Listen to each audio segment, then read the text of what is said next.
Hello everybody. Hey, welcome back to PXP Endurance. I want to talk to you about a couple things about your training. Now there's several different things you can use to measure your intensity, to measure your output, to measure how well you're doing in your training and so forth. One are heart rate zones. There's several zones out there.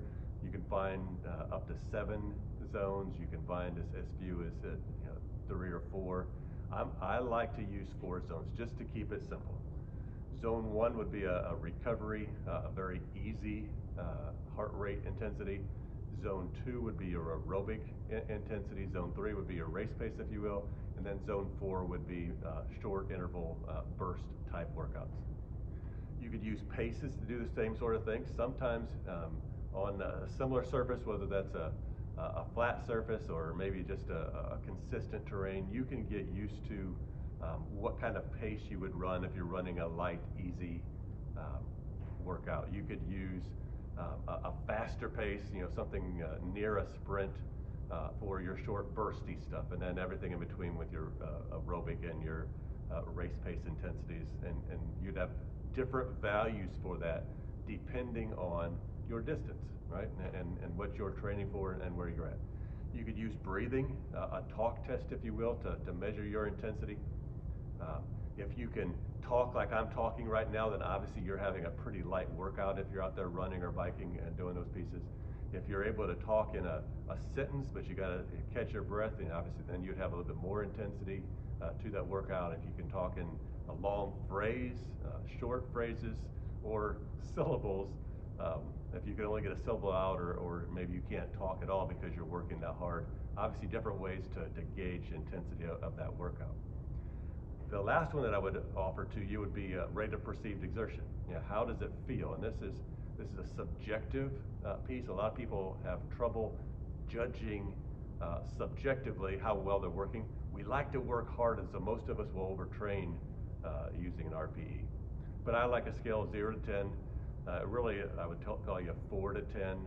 4 is your light, 4 or 5 is that light, easy activity. If you're using a talk test, you're talking in long phrases into a sentence location there. Your heart rate, it would be in a zone 1, if you will, very light, zone 2 at the highest, and usually not going into that zone 2 area very often. The 6 or 7 RPE, this would be, again, your aerobic space. Again, it's not taxing. You're out there able to maintain this for a long period of time. Your 8, I would consider that more of your race pace. Maybe 10K race pace, half marathon race pace would be an 8. Your 9 and your 10, those are exhausted. That's a 9 or a 10 out of 10. It's a very intense space. So as you're doing your workouts, you should be able to look at all of those relative to a workout and get a snapshot, if you will, a glimpse from multiple directions, looking at the elephant of fitness.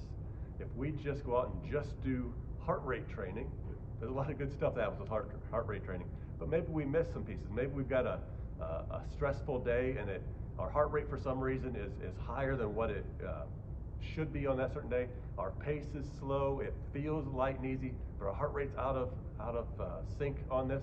Well, what do we do? I mean, I would tell you to look at multiple pieces of this, and if 2 of 3 or 2 of 4 of these gauges are within line, maybe just one is off. Maybe you've got something in your stress level, maybe you haven't slept very well, maybe you're carrying a little bit of fatigue that you don't know about. With the COVID stuff going on, if you've been exposed to it, if you've had a history of having COVID, then there's a lot of breathing challenges that are going to come with it. I've seen in the coaching side that it's just hard to have a hard workout, have an intense workout, for up to a couple months after testing negative after having that COVID. But I want to summarize all these pieces: RPE, heart rate, breathing or talk test, looking at your paces, and having a gauge of what is a light run, zone 1 perhaps. What is a zone 2 effort? What is a zone 3 race pace? And then your zone 4 is your short burst intensity or interval training. Being able to look at those themes from multiple perspectives will help you in your training. I would encourage us not to rely on just one of those. Ideally, we're looking at it from multiple vantage points so we can get a better picture of what the elephant of fitness looks like.